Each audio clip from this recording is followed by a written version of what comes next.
श्री राम की महानता। ये कहानी त्रेता युग की है। किसी कारणवश अयोध्या के राजा दशरथ को अपने सबसे बड़े पुत्र राम को 14 वर्ष के वनवास पर भेजना पड़ा। राम, मैं तुम्हें 14 वर्ष के वनवास पर भेजता हूं। जैसी आपकी आज्ञा पिताजी, मैं शीघ्र ही वनवास के लिए चला जाऊंगा। लेकिन उनकी पत्नी सीता उनके बगैर अकेली नहीं रह सकती थी, इसलिए उन्होंने राजा दशरथ से कहा, पिताजी, जब मेरे पति ही नहीं होंगे तो मैं इस महल में रहकर क्या करूंगी? कृपया मुझे भी इनके साथ वनवास जाने की अनुमति दीजिए। और फिर लक्ष्मण ने भी कहा, पिताजी, मुझे भी भैया राम के साथ जाने की अनुमति दीजिए, क्योंकि राम के बिना लक्ष्मण कुछ भी नहीं है। सीता और लक्ष्मण की विनती सुनकर राजा दशरथ ने कहा, समय मुझे तो मेरे राम से दूर कर रहा है, किंतु मैं तुम्हें तुम्हारे प्रिय राम से दूर नहीं कर सकूंगा। इसलिए मैं तुम्हें राम के साथ जाने की अनुमति देता हूं। कुछ दिनों पश्चात राजा दशरथ से अनुमति पाकर राम, सीता और लक्ष्मण के साथ वनवास के लिए चले गए। वो तीनों वन में कुटिया बनाकर रहने लगे। सब कुछ सही चल रहा था।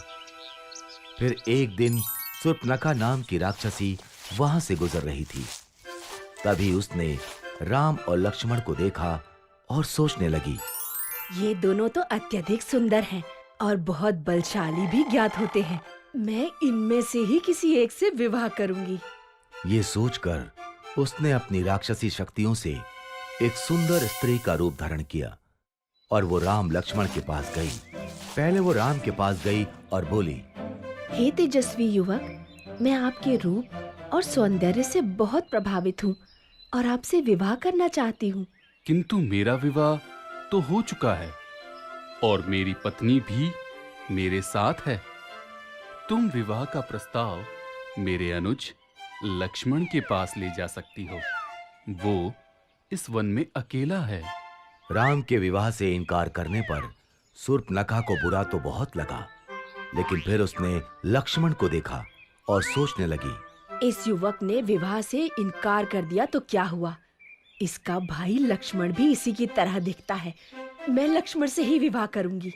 ये सोचकर वो लक्ष्मण के पास गई। हे तेजस्वी युवक, मैं आपके सौंदर्य से बहुत प्रभावित हूँ और आपसे विवाह करना चाहती हूँ। मेरा विवाह हो चुका है, इसलिए मैं तुमसे विवाह नहीं कर सकता। किंतु आप इस वन में अकेले हैं और आपको मुझ जैसी सुंदर स्त्री से विवाह करने से इनकार नहीं करना चाहिए। किंतु मैं तुमसे विवाह नहीं करना चाहता। क्यों? क्या आपको मेरा रूप पसंद नहीं आया? ऐसा रूप देखकर तो देवराज इंद्र का भी मन पिघल जाए, तो आपका मन कैसे नहीं पिघला? शूर्पणखा की चिकनी चुपड़ी बातें सुनकर लक्ष्मण को क्रोध आ गया और उसने शूर्पणखा के नाक कान काट दिए। नाक कान कटते ही शूर्पणखा अपने राक्षसी रूप में आ गई।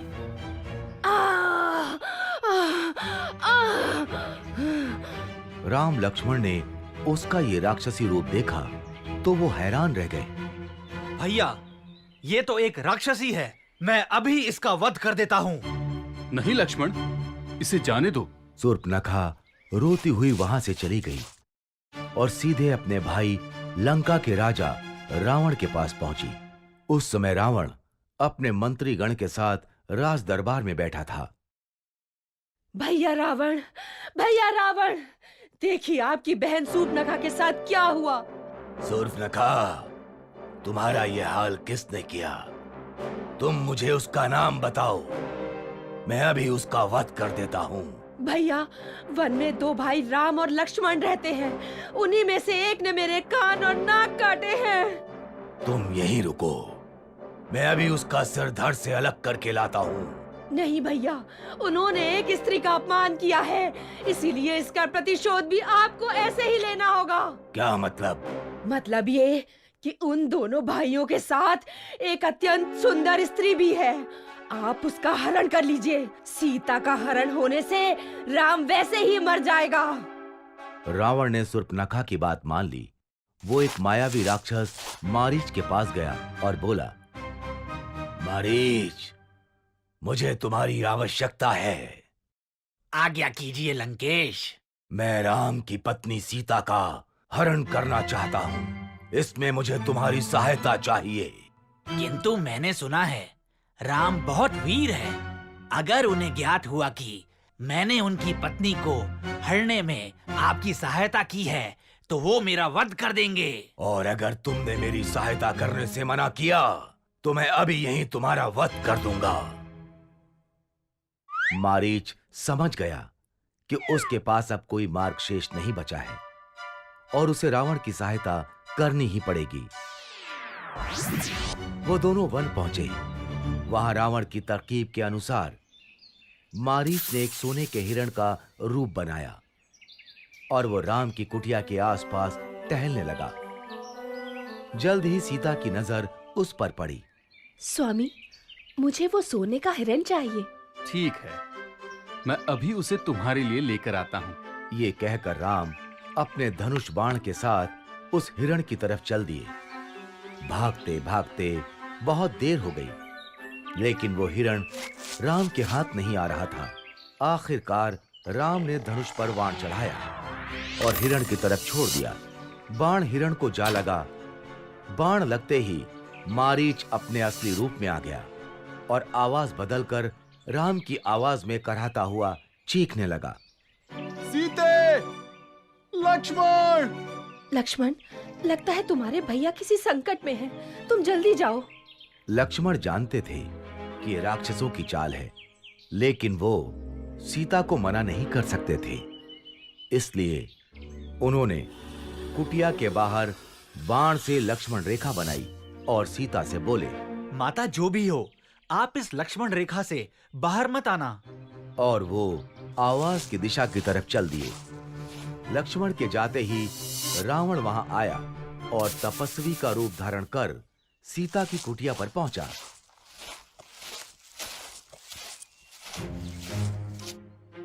भिक्षामि देहि, भिक्षामि देहि। ये लीजिए ऋषिवर, भिक्षा स्वीकार कीजिए। रावण भिक्षा लेने के लिए आगे बढ़ा। तभी उसने लक्ष्मण रेखा को देखा और सीता से कहा, यदि भिक्षा देनी है तो बाहर आओ, नहीं तो ये तपस्वी बिना भिक्षा ग्रहण किए ही तुम्हारे द्वार से लौट जाएगा।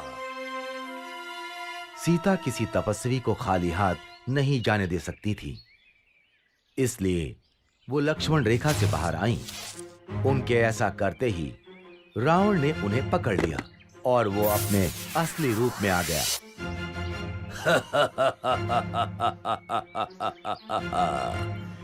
मैं कोई तपस्वी नहीं, मैं लंका का राजा रावण हूं। और रावण सीता का हरण कर उन्हें लंका ले गया। जब राम और लक्ष्मण को सीता के हरण का पता चला तो उन्होंने सीता की खोज आरंभ कर दी। खोज करते करते उनकी मित्रता हनुमान, सुग्रीव, जामवंत और विभीषण जैसे महान और वीर योद्धाओं से हुई। और जब उन्हें यह ज्ञात हुआ कि रावण सीता का हरण कर उन्हें लंका ले गया है, तो उन्होंने वानर सेना के साथ लंका पर चढ़ाई कर दी। पहले राम ने कुंभकर्ण को मारा, फिर लक्ष्मण ने मेघनाद का भी वध कर दिया और अंत में रावण और राम का युद्ध आरंभ हुआ। रावण बहुत मायावी था। वो अपनी मायावी शक्तियों से युद्ध कर रहा था।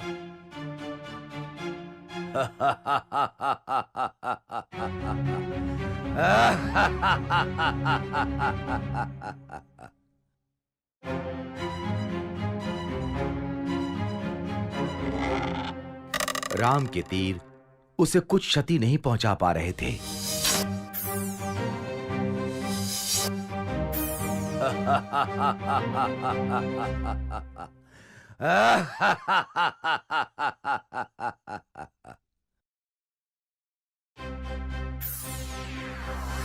यहाँ तक कि राम ने रावण का सिर भी धड़ से अलग कर दिया, किंतु ऐसा करते ही अगले ही क्षण उसका एक नया सिर आ जाता था।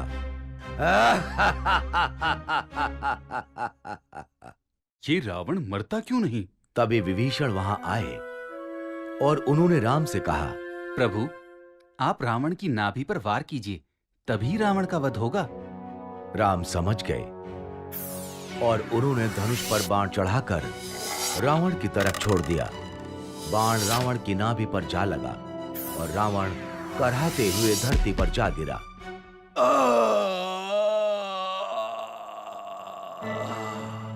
इस तरह राम ने रावण का वध किया और सीता को लंका से छुड़वा लिया। लंका दहन। जब राम और लक्ष्मण वानर सेना समेत सीता जी की खोज कर रहे थे, उस समय एक ऐसा क्षण आया जब सभी भारत के दक्षिणी तट पर आकर रुक गए। दूर दूर तक फैला समुद्र और उसके अलावा कुछ नहीं दिखाई दे रहा था। तब हनुमान समुद्र के ऊपर से उड़ते हुए सीता को ढूंढने लंका पहुंचे। लंका पहुंचकर वो सीता की तलाश करने लगे। कहाँ है माता सीता? तभी उन्हें अशोक वाटिका दिखाई दी। वो अशोक वाटिका में गए तो उन्होंने देखा कि एक दुखी स्त्री पेड़ के नीचे बैठी है। हो ना हो, यही सीता माता हैं। वो उनके पास गए। उन्हें देखकर सीता डर गई। कौन हो तुम? क्या तुम्हें रावण ने भेजा है? नहीं माता, मुझे प्रभु श्री राम ने भेजा है। मैं रामदूत हनुमान हूँ। नहीं, तुम रामदूत नहीं हो सकते। तुम अवश्य ही रावण के कोई मायावी राक्षस हो और भेष बदल कर आए हो। ये सुनकर हनुमान ने राम की दी अंगूठी सीता जी को दिखाई और बोले, आप मुझे नहीं जानती, किंतु इस अंगूठी को तो पहचानती हैं। ये तो मेरे स्वामी की अंगूठी है। उन्होंने ही मुझे ये अंगूठी आपको देने के लिए कहा था और ये कहलवाया है कि वो जल्द ही आएंगे और आपको यहाँ से मुक्त करवा कर ले जाएंगे। ये चूड़ामणि श्री राम को दे देना और उनसे कहना कि उनकी सीता उनकी प्रतीक्षा कर रही है। चूड़ामणि लेकर हनुमान जी ने सीता जी से कहा, माता, मुझे बहुत भूख लग रही है, इसलिए अगर आपकी आज्ञा हो तो क्या मैं इस वाटिका से कुछ फल खा सकता हूँ? अवश्य हनुमान, तुम जितने चाहो उतने फल खा सकते हो। सीता जी से आज्ञा पाकर हनुमान एक पेड़ से दूसरे पेड़ पर कूदते हुए मीठे फल खाने लगे। ये फल तो बहुत मीठे और रसीले हैं। इस बीच उन्होंने वाटिका के बहुत से वृक्ष उखाड़ दिए। ये देखकर वाटिका की देखरेख करने वाले सैनिक हनुमान को रोकने आए। रुक जाओ वानर, तुम मुझे खाना खाने से रोकते हो? ये कहकर हनुमान ने उन राक्षसों को उठाकर जमीन पर पटक दिया। लंकेश! इसके बाद और भी बहुत से राक्षस हनुमान से युद्ध करने आए, किंतु हनुमान ने एक एक कर उन सभी को धूल चटा दी।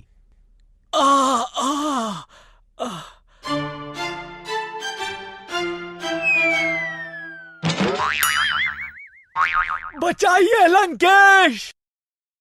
ये सूचना जब लंका के राजा रावण के पास पहुंची तो उसने अपने पुत्र अक्षय से कहा, पुत्र अक्षय, तुम अभी जाओ और उस वानर को पकड़कर मेरे समक्ष लाओ।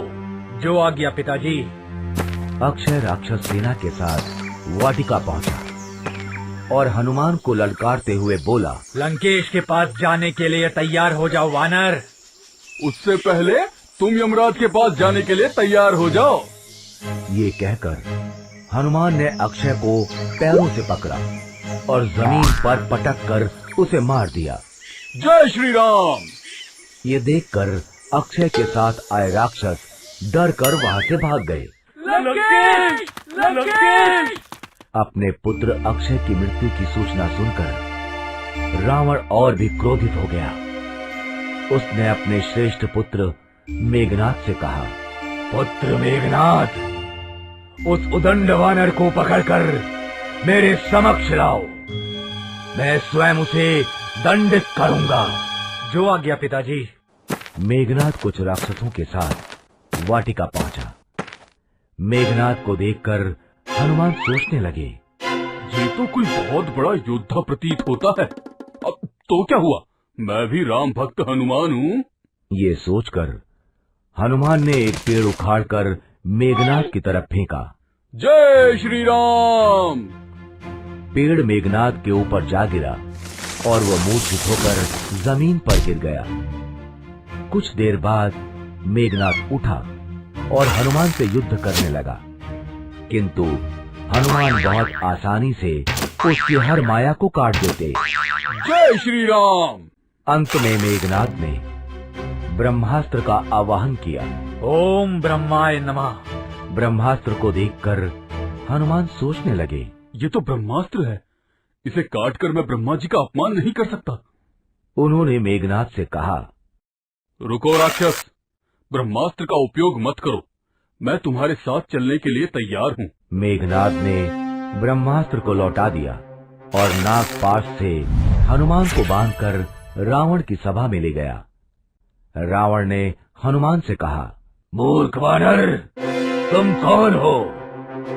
तुम्हें किसने भेजा है? मैं रामदूत हनुमान हूँ।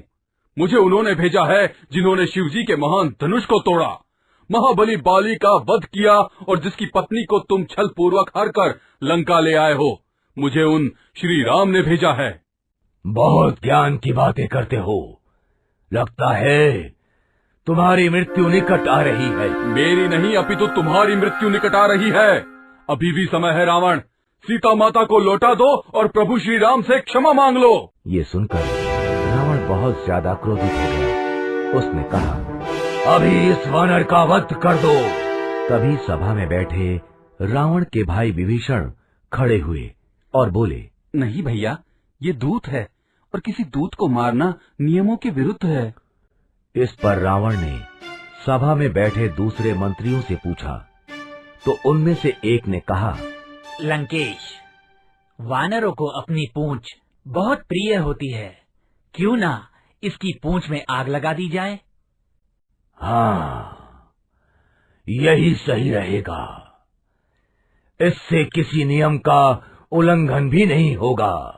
और फिर रावण ने सैनिकों को आदेश देते हुए कहा, इस वानर की पूंछ पर कपड़ा लपेटकर उसमें तेल डालकर आग लगा दी जाए।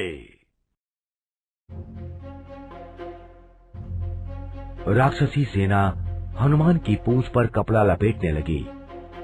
हनुमान अपनी पूंछ को लंबा करते गए। फिर राक्षसी सेना ने हनुमान की पूंछ में आग लगा दी और उन्हें छोड़ दिया। हनुमान वहां से कूदकर बाहर आए। जय श्री राम। और फिर एक महल से दूसरे महल पर कूदते हुए पूरी लंका में आग लगाने लगे। जय श्री राम, जय श्री राम। जल्द ही आग फैल गई और पूरी लंका जलने लगी, किंतु इस आग से सीता की अशोक वाटिका और विभीषण का महल नहीं जले। धीरे धीरे हनुमान की लगाई आग में पूरी लंका राख हो गई। फिर हनुमान ने समुद्र में अपनी पूंछ पर लगी आग बुझाई और श्री राम का नाम लेते हुए वानर सेना की तरफ उड़ गए। जय श्री राम। इस तरह हनुमान ने सीता माता का पता लगाया और रावण की लंका दहन की।